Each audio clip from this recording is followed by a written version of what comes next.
Agiam de determinada maneira, Confúcio começa a trazer uma nova postura, começa a desenvolver uma nova condição moral para o seu tempo. E esse desenvolvimento moral que Confúcio trouxe foi fazendo com que os homens de sua época sentissem que algumas coisas poderiam melhorar. E ele acaba enquadrando a família como um dos pontos mais importantes daquela sua observação. A família passa a integrar uma condição que até então não estava tão bem estruturada dentro do seu tempo. E avançando-se um pouco mais, nós vamos até Sócrates. Sócrates traz à sua época novos conhecimentos, fazendo com que alguns encontrem uma nova jornada, um novo horizonte. E esse horizonte é transformado de uma maneira totalmente a melhor, porque ali nós encontrávamos novos parâmetros, nós encontrávamos uma nova maneira de vista a cada ser. E depois, nós encontraremos, em relação à família, alguma coisa diferente pelo seu próprio discípulo Platão. Platão já começava a sentir uma nova orientação e trouxe que a família poderia, em alguns pontos, ser dispersa. Tanto que, na sua maneira de pensar, a criança que teria condições de ser, para o futuro, um governante, poderia estar desagregada de sua família logo aos seus primeiros momentos. Mas nisso, ele não conseguiu atingir os seus objetivos, não conseguiu que aquilo fosse algo que prevalecesse. E caminhando um pouco mais, nós vamos ver em Aristóteles uma outra posição. Ele já começa a enxergar a imortalidade da alma e começa a trazer uma nova condição à família. Ele faz com que os seus conhecimentos sejam impostos de uma maneira, através de um diálogo, eles são colocados e vistos, e a família tem uma nova e uma estrutura que passa a ser um conhecimento para alguns e um novo vivenciar para outros. E continuando, nós vamos avançando no tempo, até que encontramos uma grande fase para a mudança da humanidade. Nós vamos encontrar Jesus Cristo, e a partir das informações do Mestre, há uma modificação muito grande na família. A família passa a ter diversas colocações, bem diferentes das que vinham tendo até então. O respeito maior à mulher, e Jesus ainda deu uma força a todas as ligações que dessem condições ao respeito à criança, ao homem, à mulher e à integração total, e dando o grande apoio através das bodas de Canaã, mostra que o conceito estava lançado.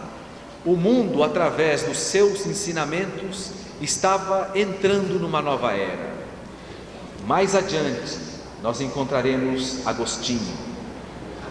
Ele traz algumas modificações que chegaram na época certa, pois estava havendo um momento de deturpação, estava havendo um momento em que muitas coisas vinham colocadas de maneira errada. E esta maneira errada era uma maneira em que os homens começavam, dentro da própria igreja, aonde ele estava vinculado, a enxergar de maneira diferente o próprio conteúdo intrínseco da família. E ele deixa em suas obras uma nova fase que é, mais tarde, alimentada por novas mudanças com Tomás de Aquino. E em 1857, a 18 de abril, nós encontramos uma nova era para a humanidade, quando, através da codificação da doutrina espírita, Allan Kardec deixa a mensagem que os espíritos colocaram, mostrando que a família é a base através da qual os homens poderão ter muitos problemas, muitas dificuldades, mas eles têm as maneiras corretas de equacioná-las. Ele tem que visualizar o futuro, ele tem que sentir que a base da família servirá àquela criança bem educada que vai adentrando pela sua adolescência, e ali nós teremos o homem do amanhã. Chegando nos nossos dias atuais, nós vamos ver que todos esses ensinamentos estão dentro de um campo teórico, mas na prática a humanidade vem de uns anos a esta parte descendo o seu nível de entendimento do que é a família. E por que isso está ocorrendo? Como nós vamos olhar a família? Nós vamos olhá-la por alguns aspectos. Nós vamos ver o que é que está ocorrendo e vamos ver o que precisaremos fazer para que tenhamos condições de adentrarmos o terceiro milênio em condições mais saudáveis. As condições propostas por esse congresso, que ele procura ver o final do século e a família como um dos pontos mais importantes para este final de século. E nisso nós vamos analisar 5 pontos diferentes. Nós vamos primeiro ao núcleo inicial da família: a criança, o adolescente, o filho adulto, o pai e a mãe. Quando nós olhamos a criança, nós vamos observar que as crianças dos nossos dias possuem colocações totalmente diferentes das crianças de 20, 30 anos atrás. Mas por que isso ocorreu? Existe a mudança, a era da tecnologia. Nós temos, além da informática, nós temos um campo vasto que foi aberto através da mídia. Nós encontramos o meio televisivo, trazendo novas informações, mas infelizmente, se nós olharmos não só o nosso país, mas os outros países, nós vamos ver que as informações estão vindo a nível não coerente com a situação que todos vivenciam. Vêm informações e as crianças vão adaptando-se a essas informações. Mas por que a criança não recebe orientação no lar? Muitos perguntam. Se há uma orientação no lar, não adianta vir uma informação externa, a do lar vai prevalecer. Mas acontece que os pais, diante dos tumultos que atualmente vem passando a humanidade, já não estão tendo condições de adentrar a orientação de seus filhos da mesma maneira com que isso acontecia anteriormente. E as informações através da mídia fazem com que as crianças obtenham informações que não possuíam antes, e estas informações vão fazendo com que elas adentrem um espírito coletivo dentro do seu núcleo, dentro da sua sociedade. E se ela mantiver uma postura diferente, passa a ser marginalizada no seu próprio meio. A criança indo à escola, se ela traz informações da vivência que tem no seu lar, e essas informações não estão adequadas à vivência dos seus companheiros, ela passa a ser marginalizada. E para que isso não ocorra, ela vai lentamente adaptando-se, mas adaptando-se a esse estágio que não é o estágio construtivo. E nós vamos voltar à criança daqui a pouco, entrando pelo campo do adolescente. O adolescente que hoje é o alvo principal do mercado do tráfico. O adolescente que hoje, na porta das escolas, em todos os lugares, na porta dos clubes, sempre encontra um amigo disposto a lhe oferecer algo, sem ele saber que ele está sendo lentamente induzido a vincular-se ao tóxico. Independente disso, a liberdade que foi aberta nos últimos anos, partindo de outros países e chegando também ao nosso país, é uma liberdade que tomou tais dimensões que o adolescente tem uma grande liberdade em mãos e não sabe como usá-la. Anteriormente, ele não tinha tanta liberdade e tinha um procedimento diferente. Hoje, que ele está com todas as condições, através do que está sendo proporcionado, ele acaba perdendo-se.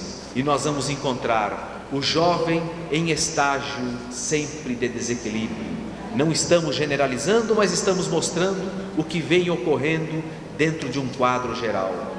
Nós, ao visitarmos outros países, encontramos problemas mais graves do que o nosso, e são países que são considerados do primeiro mundo.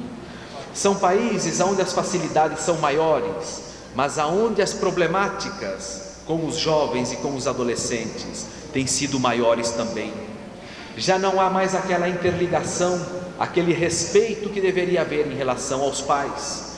Não que os pais tenham que ser ditadores, mas os pais deveriam estar em outra condição, na condição de amigos, dialogando, procurando através das suas informações fazer com que a amizade cativada faça com que eles mudem a maneira de ser, se estiverem envolvidos no que está ocorrendo dentro da sociedade em que convivem.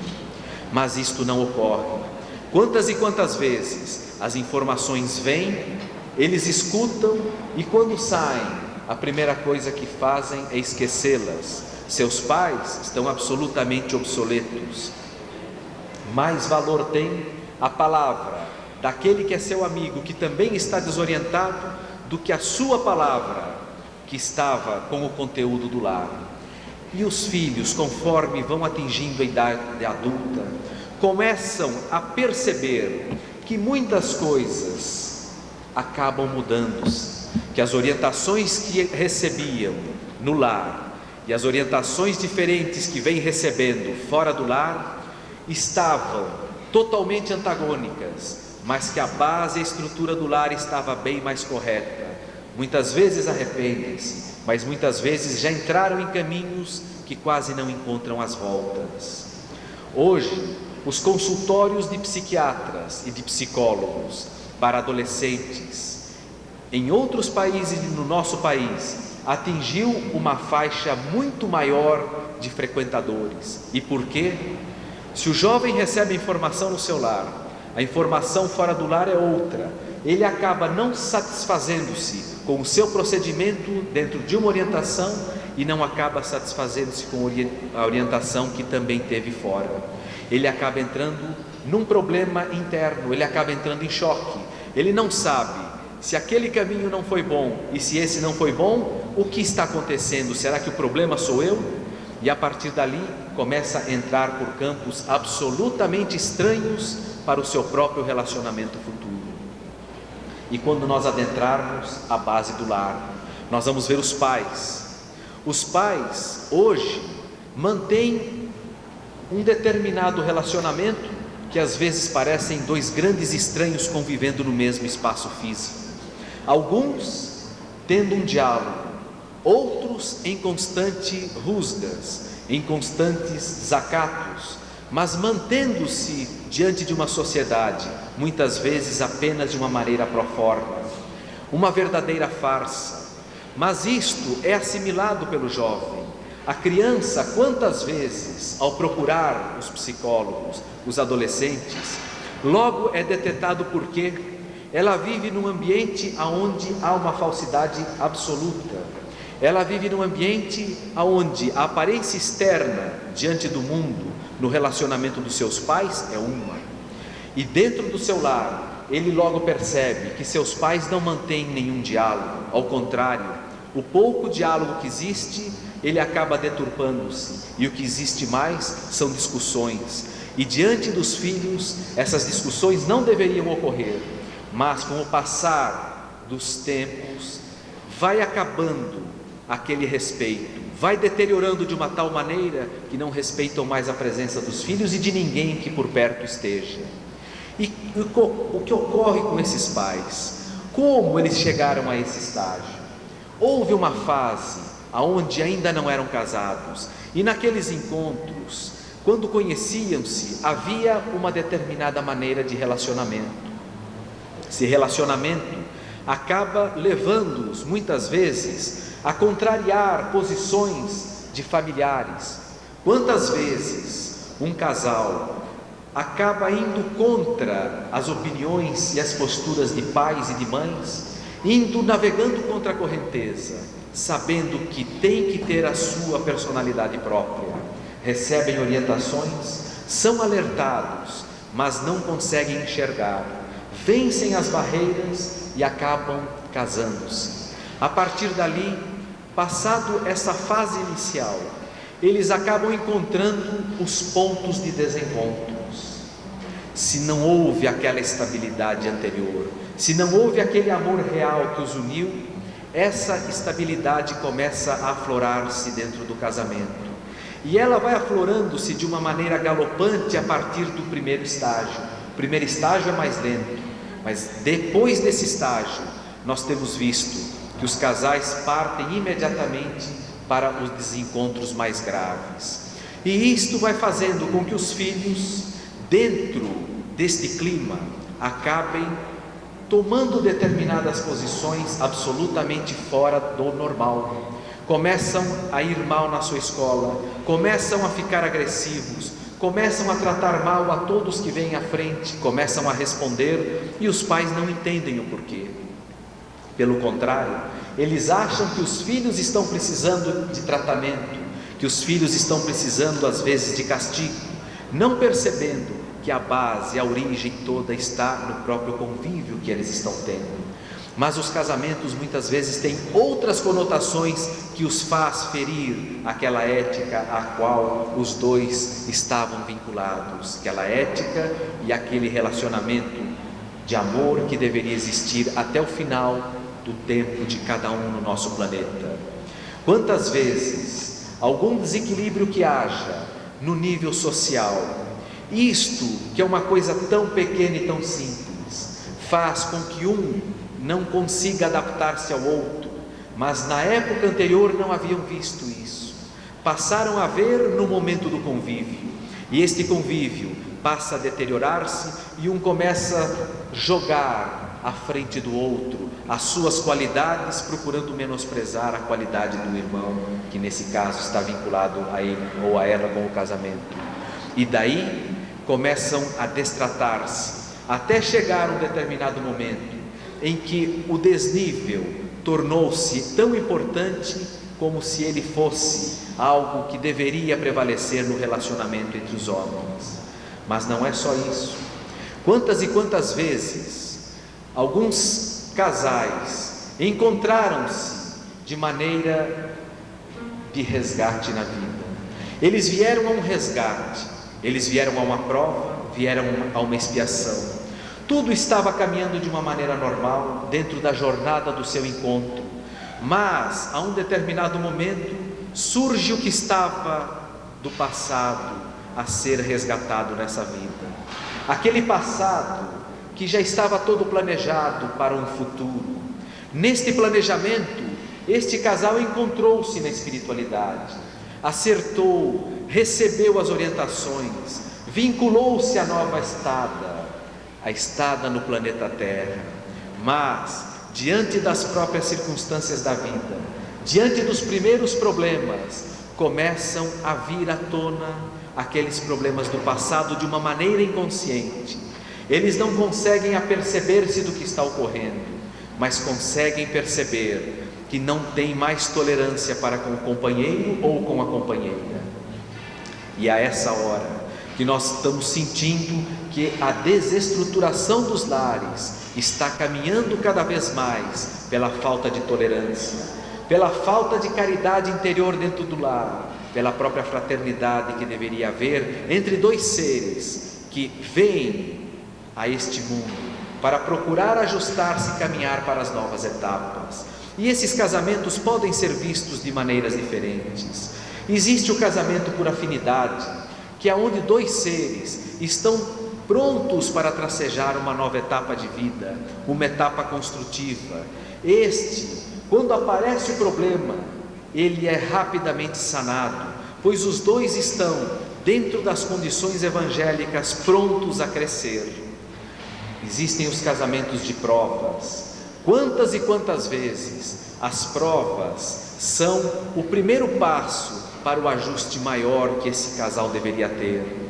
Muitas vezes as provas não foram por problemas adquiridos anteriormente, mas sim para a nova etapa de vida que deverão ter. E aí começam a naufragar.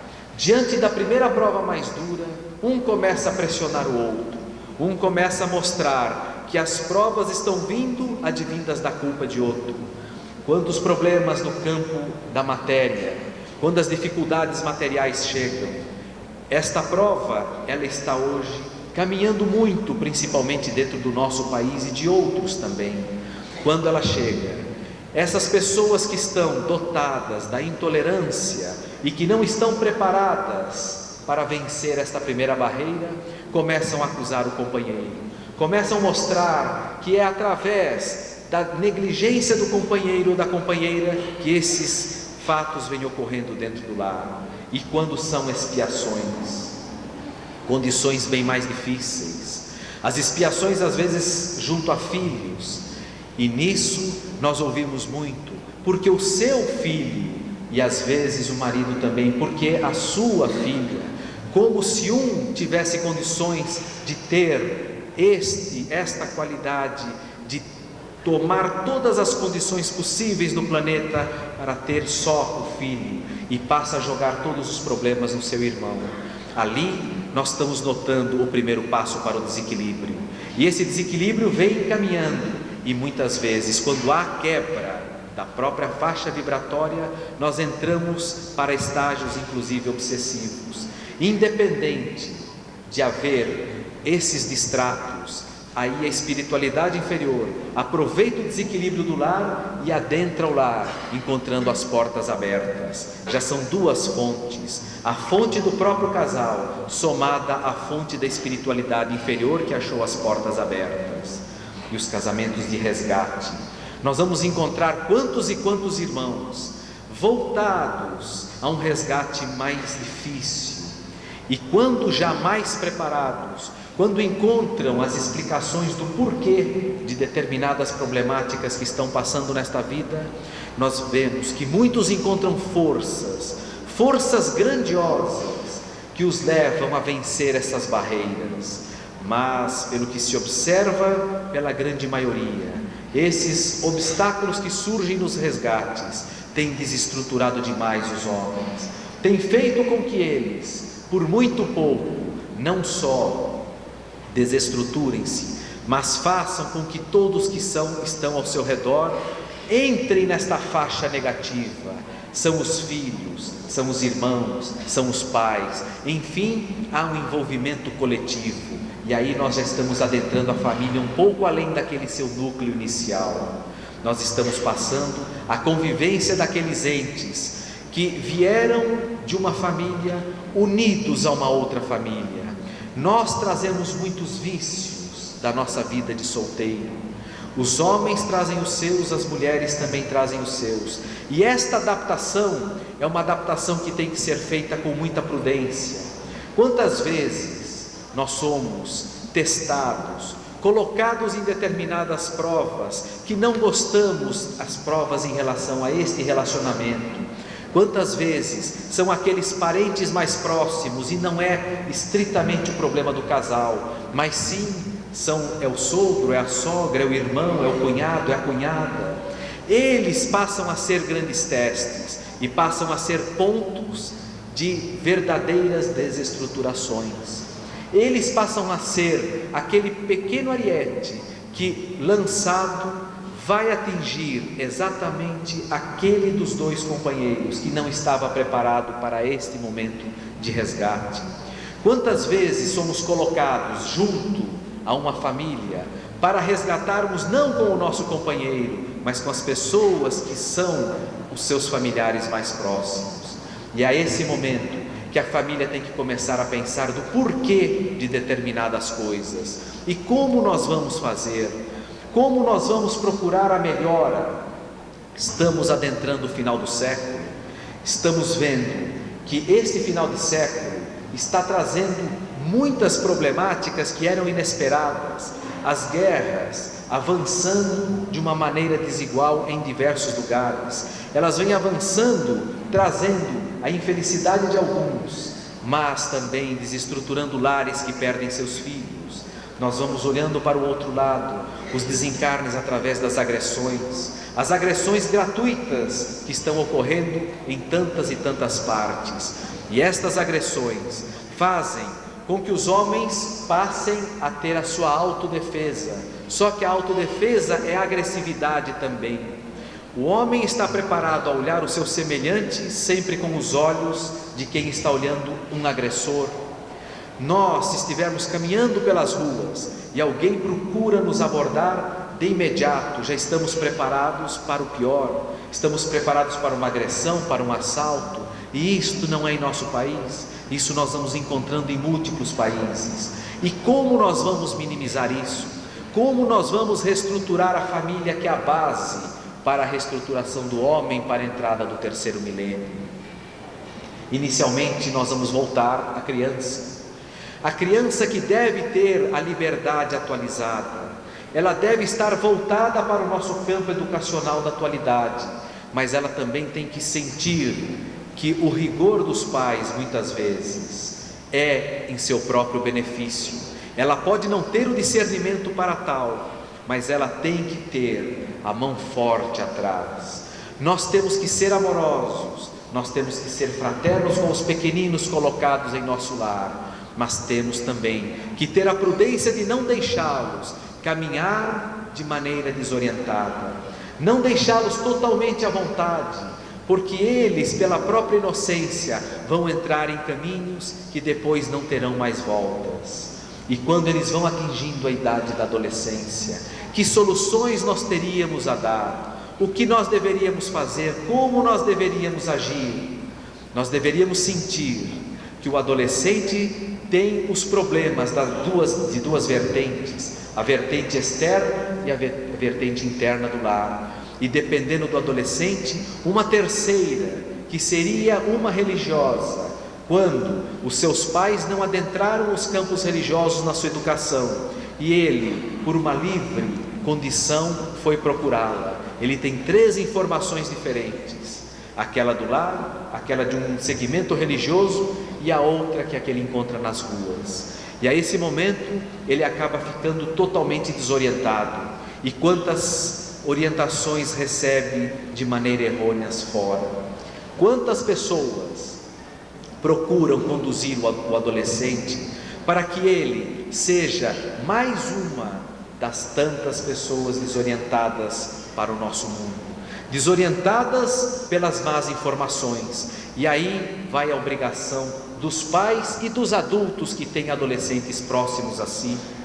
Nós temos que ter a amizade em primeiro lugar. Não há mais condições daquela educação que falávamos anteriormente, de 30, 40 anos atrás, a educação patriarcal, pois ele vai estar tão defasado que quando vai atingindo uma certa idade, já vai pensando em afastar-se do seu lar, já vai pensando em morar só. Por que isto? Porque ele está sentindo que está sendo pressionado de uma maneira desigual com a sociedade com a qual convive. E nesta hora, nós temos que ter não só a psicologia, mas nós temos que vivenciar o que ocorre aí fora, para que tenhamos condições de mostrar as 2 etapas: a etapa que foi mostrada na sua infância, depois a adaptação dela para a sua adolescência, e mostrarmos as consequências se ele se adaptar ao negativismo que está caminhando afora. E os casais, na estruturação do lar, eles também têm que procurar novos caminhos. Estes caminhos não vêm apenas pelo diálogo, como tanto se ouve. Quantas vezes os casais mantêm o diálogo e 5 minutos depois eles na prática não conseguem aplicá-lo?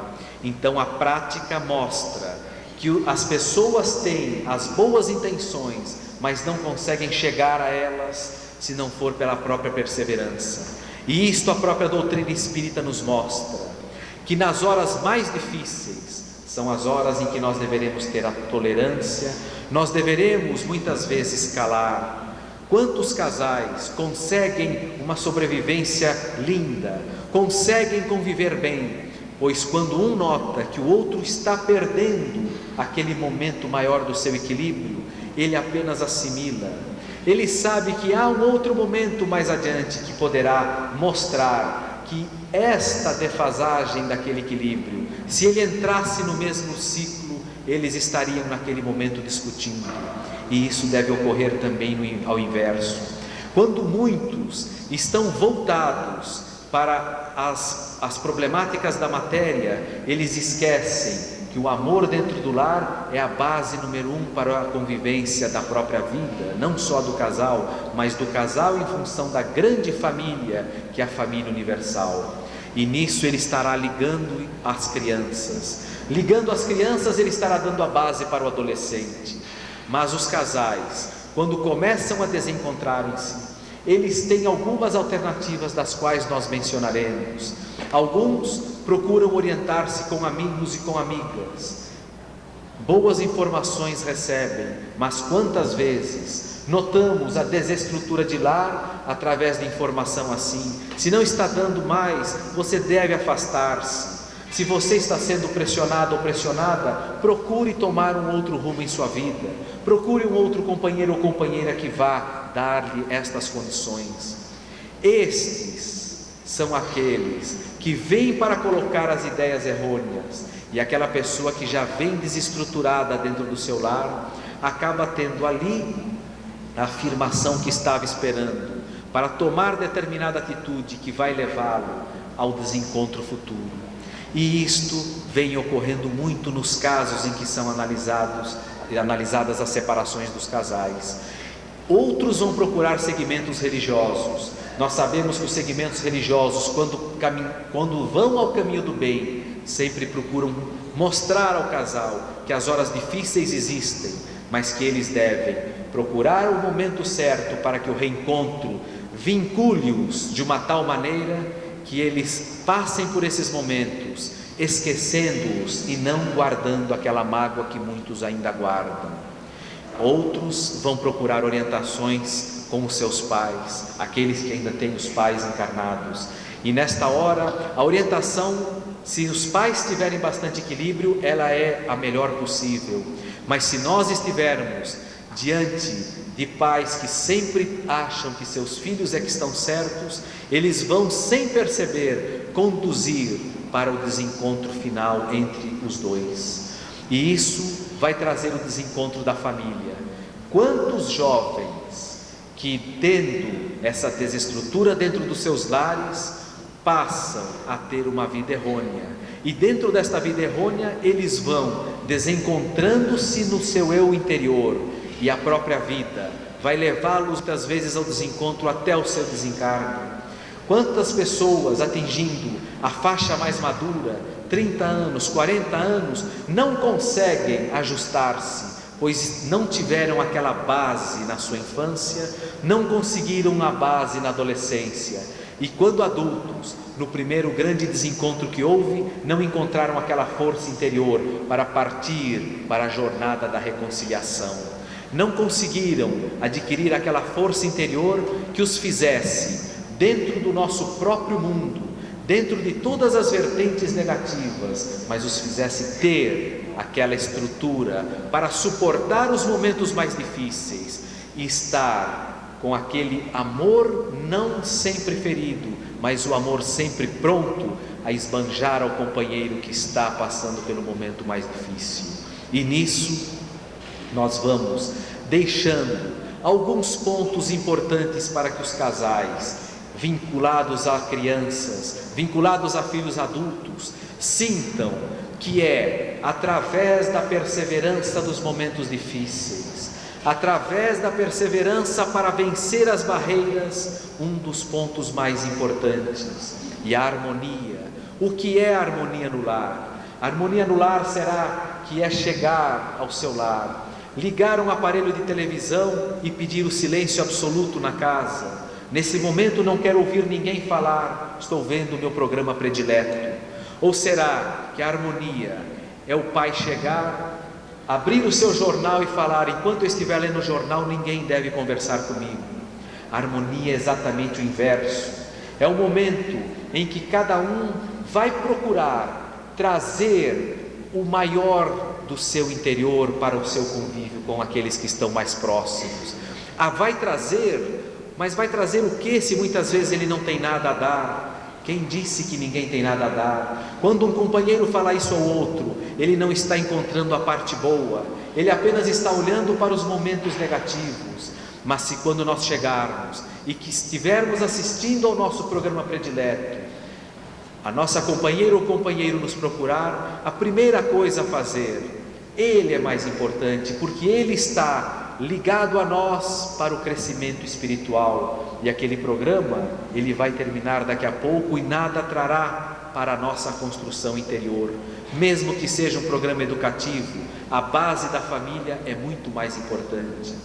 E os filhos, quando adquirem aquele estágio muito difícil de relacionamento, tornam-se agressivos, tornam-se inclusive muitas vezes malcriados com os pais, tornam-se difíceis no relacionamento com as pessoas de fora do lar.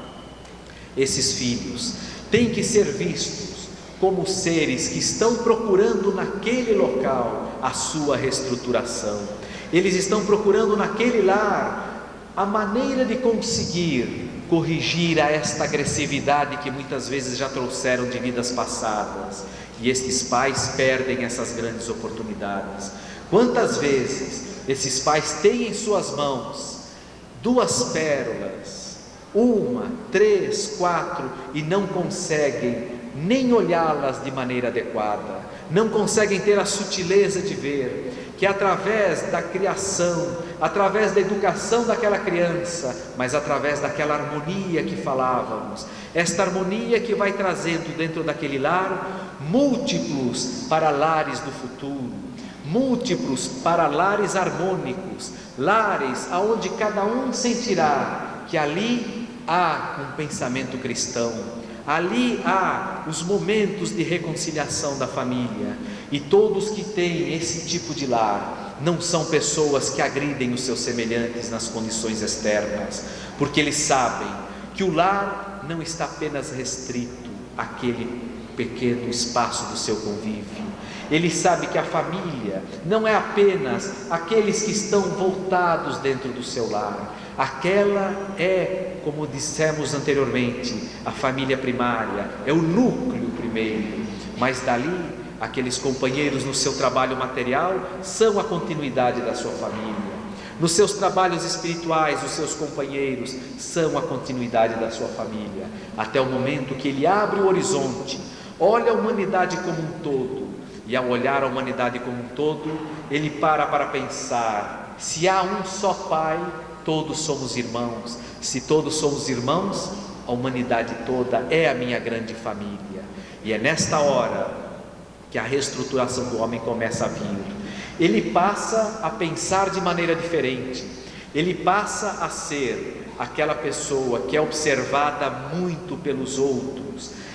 Todas as pessoas são agitadas, menos aquela pessoa. Por quê? O que acontece com ele? Não tem problemas? Todos nós sabemos que os problemas vêm a todos nós que estamos encarnados, mas aquela harmonia que existia no lar lhe deu condições para que os problemas chegassem, fossem equacionados, por mais difíceis que os sejam, mas equacionados de uma maneira tranquila, equacionados de tal maneira que cada um, ao sentir que há qualquer desequilíbrio dentro do seu lar, é o primeiro a colocar aquela água, como um verdadeiro bombeiro apagar um pequeno incêndio, aquele pequeno foco que poderia depois aumentar gradativamente e ficar incontrolável. E nisso nós vamos adentrando a nossa família externa, vamos dividi-la em 2 para facilitar, como muitos consideram apenas aquele pequeno núcleo, sua família, e a sua família externa, que é a humanidade, e as agressividades que temos com os nossos semelhantes em determinadas condições. Essa agressividade que vai lentamente sendo passada para muitos. E como nós vamos solucionar? Como nós vamos fazer com que todos entrem dentro do ciclo harmônico do terceiro milênio? Como nós vamos melhorar se nós estamos no nosso interior ainda provocando determinadas situações que não estão conduzindo o homem ao seu progresso? E isto vai sendo visto lentamente e o homem para no tempo e no espaço, não progride, mas ele, ao sentir que o caminho da evolução é outro, começa a enxergar de uma maneira totalmente diferente. Esta maneira diferente passa a ser a base da evolução do homem. Esses últimos 10 anos deste nosso milênio, ainda é tempo de melhorarmos, é tempo de nós passarmos todas as informações para aqueles que estão no nosso convívio, mas não as informações orais. Nós temos que passar as informações através dos nossos atos, e nós vamos olhar nos nossos atos a família, nós vamos olhá-la de maneira diferente. Nós vamos primeiro olhar a criança, aquela pérola que foi colocada em nossos lares, aquela pérola que teríamos a obrigação de ver, de olhar, de sentir, de amar, mas nada disso às vezes fazemos. Aquela pérola que teria que crescer e dentro da nossa negligência não conseguimos fazer. Mas na nova mudança do homem, ele vai passar a ver a criança como um todo. Ele vai passar a ver como aquele irmãozinho que está em seu lar, aquele irmão que vai fazer com que ele reerga-se dentro da própria vida, no seu crescimento e na sua evolução. Aquela pequena criança que muitas vezes criou os problemas ou os trouxe de outras vidas, não nos importa. O que importa é que nós temos que abrir o coração, nós temos que aprender a amar aquele pequenino que está junto a nós. E este pequenino, muitas vezes, quando de nossa vida já partiu e não tivemos condições de ajudá-lo, de educá-lo enquanto encarnado estava, se por um minuto só pudéssemos trazê-lo de novo ao nosso convívio, mas aí nós vamos sentir que o mundo não terminou naquele desencarne. Nós vamos ligarmos-nos com a espiritualidade, e aquela criança vai receber, através da nossa própria emissão de força de pensamento e de amor, ela receberá a base integral do crescimento que talvez não tivemos oportunidade enquanto estava próxima a nós. E se olharmos o adolescente, aquele adolescente que está cada dia em mais desencontros na vida, nós vamos sentir que só com o nosso amor nós conseguiremos ajustá-lo.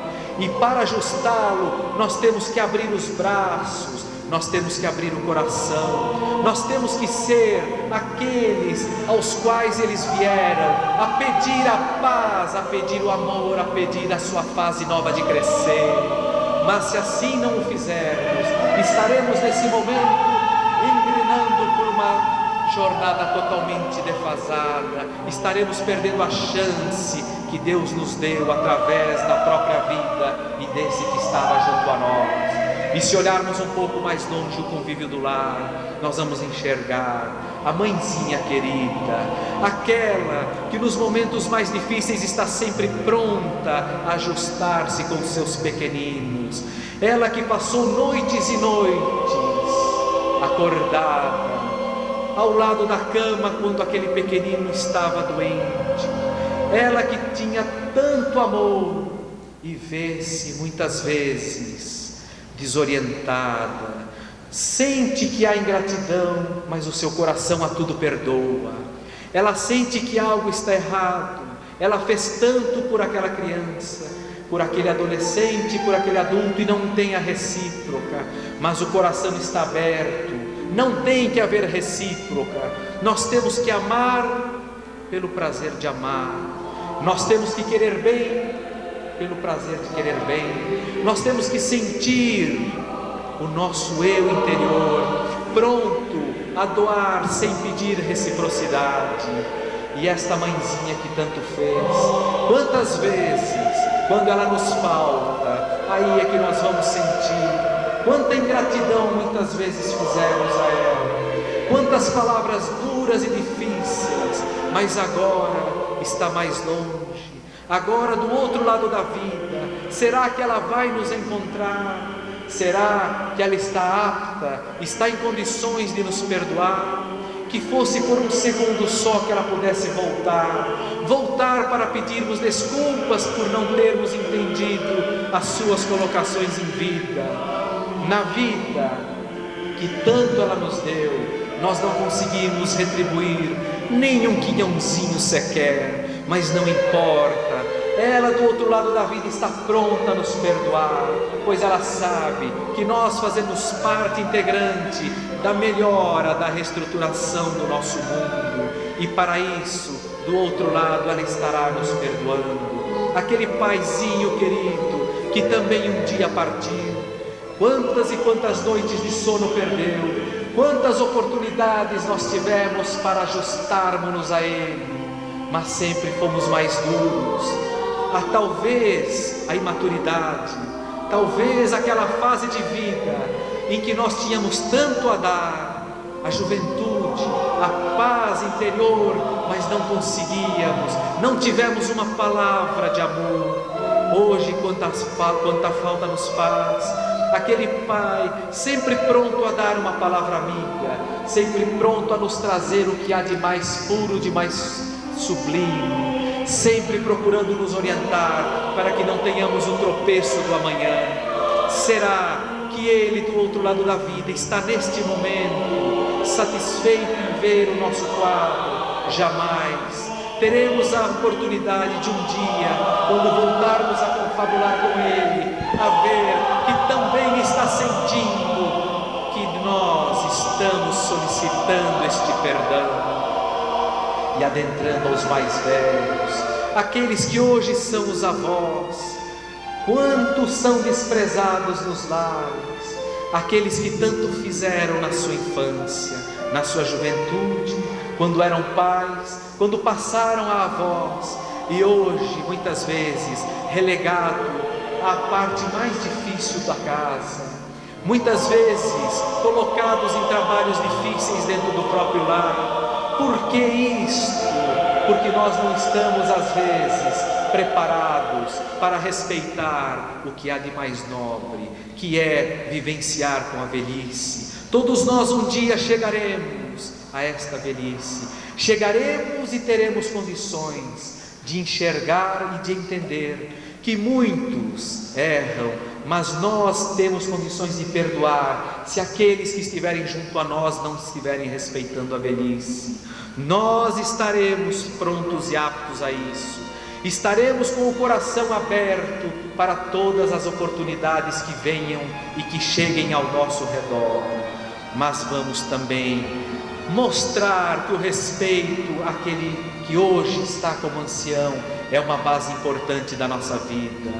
E isto tudo para começarmos a criar a base do crescimento de uma nova família, a família do cristão, a família que ama sem saber qual será a consequência, a família que ama porque ela sabe que o seu todo está voltado com a grande parte do cosmos. E quando falamos em cosmos, olhamos ao longe a lua, vemos a sua luz e pedimos ao Pai que nos transforme nesta grande luz, para que possamos irradiar aos nossos irmãos em forma de fraternidade e de amor. Quando nós olhamos o sol com o seu calor, aquele calor que vem aquecer todos os seres humanos, nós pediremos ao Pai que nos transforme nas oportunidades necessárias, neste sol, a aquecer aqueles que precisam daquele calor humano através da palavra, da fraternidade e de tudo mais que nós tivermos condições de lhes dar. E olhando um pouco mais longe, nós vamos vendo aquele solo por onde caminhamos,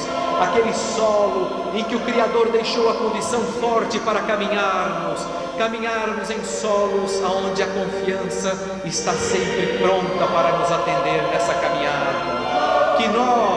Que Deus nos dê as condições maiores para sermos o grande solo, o solo onde os irmãos desesperados encontrem a parte mais firme para terem condições de ter o amparo que temos obrigação de fazer a eles, porque esta obrigação está intrínseca em cada um que ama o seu semelhante, como gostaria que o seu semelhante lhe amasse. E caminhando por esse solo nós encontramos aquela grande árvore que está pronta a ser a grande sombra do viajor que está desesperado, aquela árvore que dá os seus frutos para saciar a fome em tantas oportunidades. Nós pedimos ao Criador que também nas oportunidades necessárias nos transforme nesta grande árvore, esta árvore que vai servir para dar o fruto do Evangelho àqueles que necessitam, aquela árvore que vai amparar aquele que está desesperado, vai amparar-nos nas condições mais nobres, nas condições aonde Jesus está como ponto principal nos problemas daquele que está passando por nós. E se nós olharmos as aves voando próxima a esta árvore, nós vamos vê-la no seu lindo voar, nós vamos vê-la no seu gorjear, a sutileza, nós vamos sentir o Criador. E como vamos sentir o Criador se não conseguimos fazer nenhuma parte de tudo que Ele nos dá e nos mostra? E esta árvore passada, esta pequena ave, esta ave que vai com a sua suavidade mostrar os caminhos da suavidade ao semelhante. E quando o semelhante estiver em situações mais difíceis, aquele gorjear tranquilo, aquele gorjear calmo, aquele gorjear que vai fazer com que aquela música suave entre em seu coração e o transforme, faça com que aquela mudança interior mude o homem para o seu campo melhor, transforme-o na sua reforma íntima. E esta reforma só poderá ser feita se houver o apoio daquela ave na qual cada um de nós transformou-se. Pouco mais adiante nós vamos vendo aquela rocha firme dando sustento, esta rocha onde enxergamos toda a força divina, onde enxergamos Deus na sua criação maior, e ali nós vamos nos transformar na grande rocha, amparando aqueles que estão nas maiores dificuldades, amparando aqueles que estão pedindo e solicitando algo que possa lhes dar a condição do amor, mas sentindo a sustentação, sentindo que há força, que há amor, que há fraternidade. E olhando os rios passando próximos a esta grande rocha, nós vamos vendo como eles dirigem, como eles se canalizam à procura do grande mar. E nessa busca do grande mar, nós vamos nos transformando no rio, conduzindo aquele viajor perdido em muitas oportunidades, mas que diante daquela estrutura que Deus nos deu a estrutura, e nós nos transformamos no grande rio para participarmos da criação divina, para sentirmos que temos condições de orientar aquele navegante que estava por caminhos errados, e naqueles caminhos ele reencontra o caminho que vai conduzi-lo para o crescimento. E esse rio desencadeando no grande mar, o mar que muitas vezes calmo, mas em outras vezes revolto, ali nós sentimos o Criador e vamos nos transformando no lar, no grande mar, onde o Criador está presente. E dentro do momento onde há maior força no mar, nós estaremos presentes, revoltos, mas revoltos com amor, calmos quando necessário, com fraternidade, calmos para levar aos homens aquilo que mais necessitam, o caminho do seu crescimento. E o caminho do seu crescimento é através da grande estrutura que os homens têm que ter na grande família humana. Esta família humana que deverá reencontrar-se de uma maneira diferente.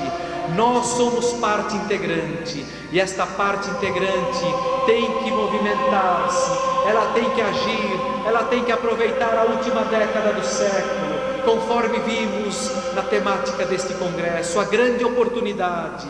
Quando foi feita a oportunidade ao homem, ele não pode perdê-la, ele não deve perdê-la, ele deve caminhar atingindo os objetivos maiores, ele deve procurar cada vez mais entrar por essas jornadas, enxergar a grande família, a família no seu semelhante. Não importa o estágio, não importa o país, não importa se nós estamos muito longe daqueles que estão necessitados. É aí que cada vez mais cada um de nós deverá trazer a parte mais importante do ser. Nós deveremos trazer a orientação, nós deveremos trazer o exemplo, nós deveremos vir desde a criança, levando da criança ao jovem, do jovem ao todo da família, aos amigos, aqueles que estão vinculados conosco no campo da matéria, aqueles que estão vinculados conosco no campo do trabalho espiritual, e ali estaremos nos aprofundando para um mundo melhor. Cada um de nós, na reestrutura da família, atingindo o que há de mais importante, chegando ao estágio maior, caminhando pelas faixas, entrando por caminhos de luz, aonde estaremos participando do Evangelho de Jesus. Muito obrigado a todos.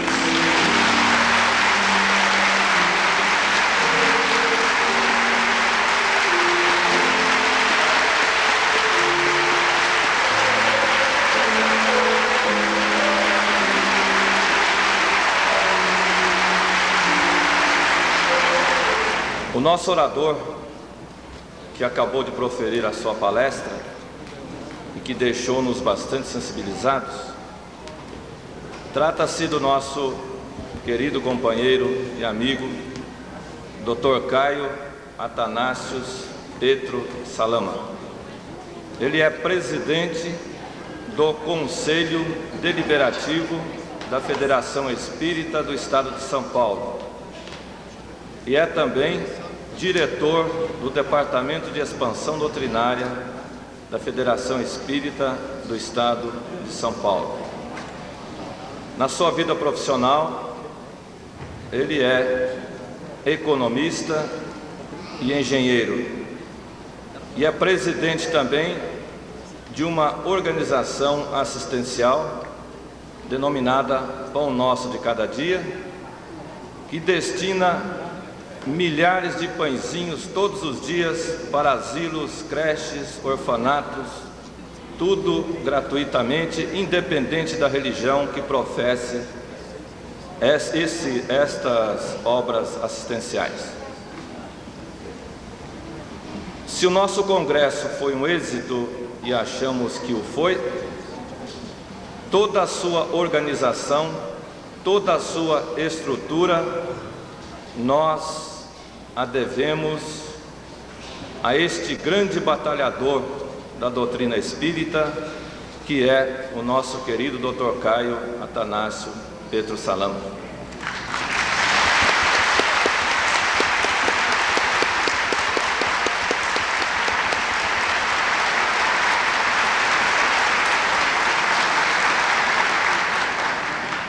E a ele o nosso muito obrigado, o nosso respeito e a nossa mais profunda admiração.